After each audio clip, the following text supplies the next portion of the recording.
nama akka malee jannaa ture kan waa hin sodaanne ture.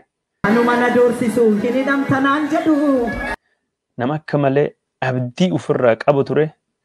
Nama waan itti amane jechuudha duubattuu hin deebine waan jedhee amanamu dhiifame hin gaafanne. Iliitoo yoo bu'ee maalii karchallee yoo bu'ee maalii karchalleen saanqaa sibiilaa. Allittiin saanqaa sibiilaa ilgoo gahii dhiiraa. Nama jaalala Hacaaluu wanni ittiin ibsan hin jiru jechuudhaan. Abuukoo waan gargar nu baase. Ayyee rabbumatu beeka. Yeroo ammaan tana ji'a jahaffaa ajjeefamuu Hacaaluu Hundeessaa yaa goota koo ati hin duune yaa goota dhugaa ati barbaraanuu jiraatta jechuudhaan namni jechuun waan adda addaa barreessaa jira.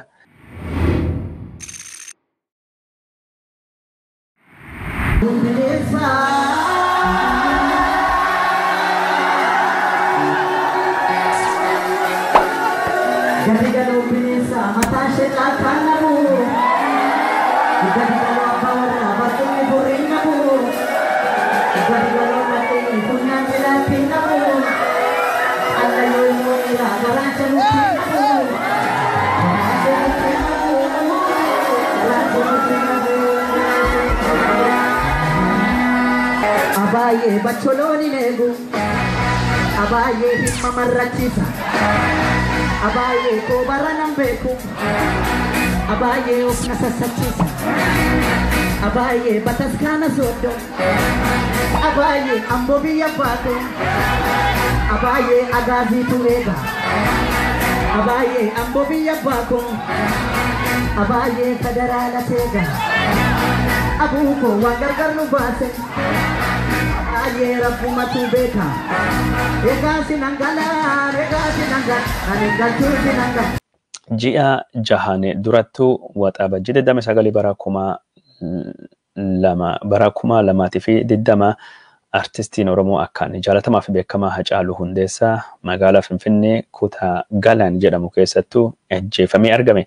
Hacaaluu Hundeessaa haga ajjeefamee ji'a jaha namni Hacaaluu Hundeessaa ajjeese tokkolleen haga ammaa murtii argatee yookaan ammoo adabamee hin jiru. Haa ta'uuti malee ajjeecha Hacaaluutiin walitti qabatee Abiy Ahmed falmitoota paartii Oromoo jajjaboo jiran hundaayyuu balleessee barbadeessee jira. Hacaaluu Hundeessaa kan ajjeefamuu danda'e gaaffii fi deebii baatii waxabajjii bara 2020 OMN gaazexeessaa Guyyoo Waariyoo Abbaa Jirmaa wajjin godhe keessattuu Minilikii arrabsuun isaa dhagahamee jira. Mootummaa Abiy Ahmed illee akka malee qeeqee suniin walitti qabatee Abiy Ahmed akka ittiin gammadin gaafa warshaa daabboo Finfinnee ji'a sun keessa eebbisu dubbatee ture.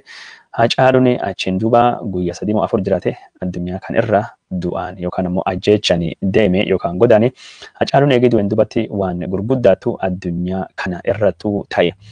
Hacaaluun ajjeefamuun isa akkamittuu yaadatama yookaan ammoo addunyaan maal jecha jira ka jedhu odeeffannoo takka lama isin biraan gahuu barbaanna. Suniin durattuu ajjeecha Hacaaluu BBC'n ajjeecha bara 2020 Afrikaa jijjiiran ajjeecha akka malee Afrikaa bifa jechuun kanaan dura baratameen ajjeecha nama guddaa akkasii jijjiiraa fide jechuudhaani warra Afrikaa kabara kan keessa du'anii keessattuu tarree jalqaba irrattu Hacaaluu kaahee jira. BBC'n Afrikaan nama isiin dhabde kabara 2020 warra Afrikaa ka du'anii tarreessa jira. Warra Afrikaa kabara kana du'an keessa taphataanii kubbaa miilaa Papa Baba Diop yookaan ammoo Buba Diop afaan Frenchiitti yoo dubbisne taphataanii waggaa umrii 42tti du'e biyya Senegaal sunfaa akkasumas Gita Ramji nama jedhamtu nama saayintistii baay'ee beekamtu Manu Dibango sirbi isaanii illee taphachiisa. Manu Dibango taphata biyya Kamerooti sirba jechuun Afrikaa jechuun African Funk Jazz akka malee sirba beekama Manu Dibango Sol Makossa yoo sirbi isa beektan. Sol Makossa jechuun raadiyoo Itoophiyaa fi televezyiinii Itoophiyaa gubbaatti durii akka malee taphatama jechuun Manu Dibango umrii 86 dhukkuba kooroonaatiin addunyaa kana du'anii baqate. Sol Makossa sirbisa Sol Makossa yeroo raadiyoo Minisoota farratti taphachiisa.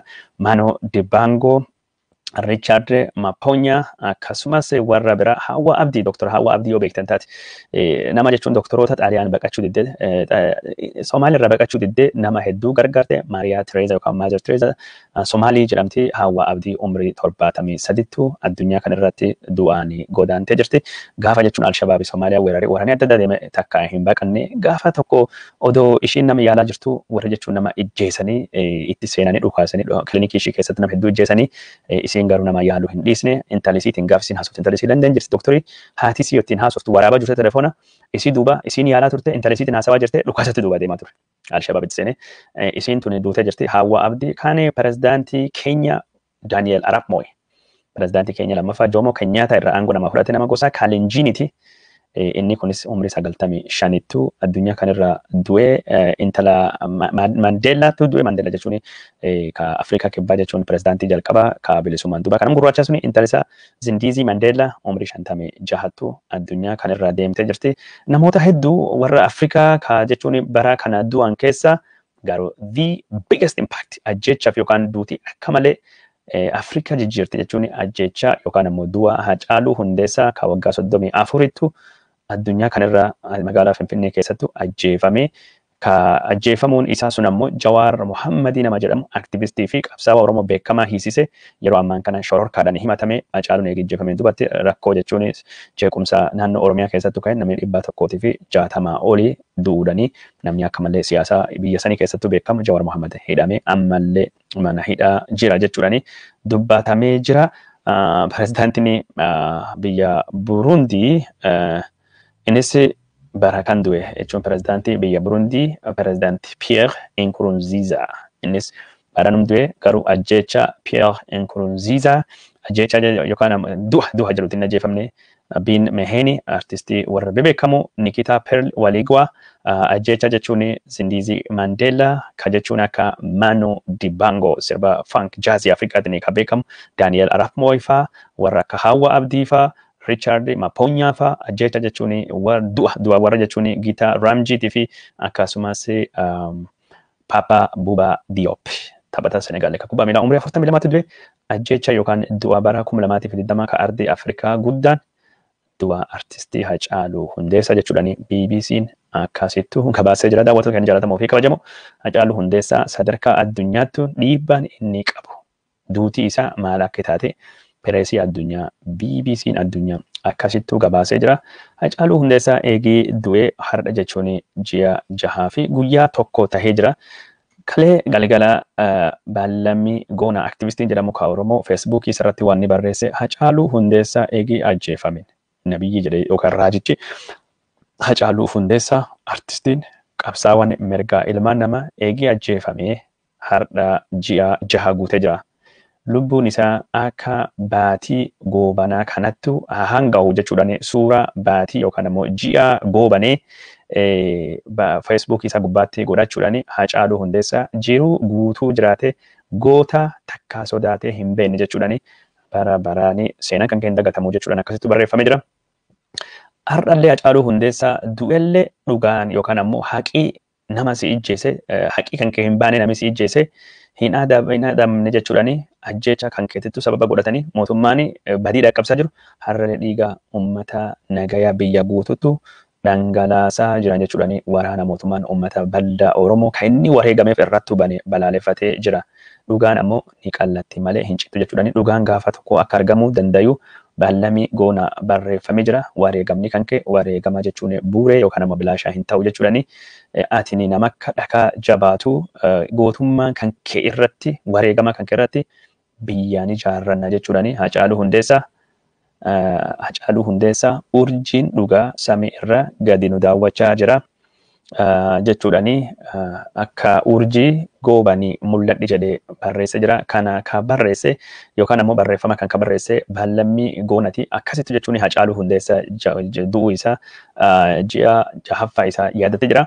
Dr. Awwal Qaasim Aloo innis Hacaaluu Hundeessaa yaadatee jira. Suuraa Hacaaluu wajjin ka'e barreessuudhaan gadhiisuudhaan barreeffamni sun afaan Oromootti hiike dura Baalamii Goonalleen afaan Ingilishtiin barreesse. Awwal Qaasim Aloolleen afaan Oromootiin barreesse. Ji'a 6 dura har'a ummati Oromoo Hacaaluu Hundeessaa nama jechuun Oromummaa miira fi hafuura Oromummaa hammate. Waan Oromoo jaalatamaa fi hawwatamaa hundaafiyyuu of keessattuu hammatee kan fakkeenya ta'u aadaa Oromoo, afaan Oromoo, dhaalmaya seenaa Oromoo, hambaalee Oromoo kan walitti hammatee fakkeenya ta'e akkasumas anaaf ammoo hiriyyaa nama naa ta'u goota Oromoon dhabde jechuudha ni barreesse. Warri Hacaaluu Hundeessaa ajjeesan jedha. Addunyaa kanarratti holla yookaan ammoo boolla guddaa dhiisanii deemanii boollee kana wanni cufuu hin argamne. Yeroo afaan Oromootiin naga nam gaafadhu jechuun jirraa jirtu yoo jedhu yeroo hundaayyuu Hacaaluu Hundeessaa akka bilbila mata keessa na bilbila. Warri maatiin kiyyaa yeroo hundaayyuu hiriyoonni kun dubbisan akkam jirta how are you jechuudha. Ani jechuun jirra yookaan maalan jira jechuudhaan sirba Hacaaluu lamaan maalan jirraa fi jirra kan jechuun ni qabsoo Oromoo kabara 2015 2018 taatee fi akka faaruutti tajaajile.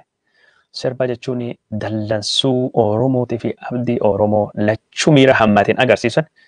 Hacaaluun akkasittuu akka daawwitiin adura dhufe jechuudhaan Dr. Awwal Qaasim Aloo barreessa jira. Hacaaluu artistii Oromoo akka malee milkaa'aa fi cimaa bara kennaa ta'uu shakkiin waan tokko hin jirtu.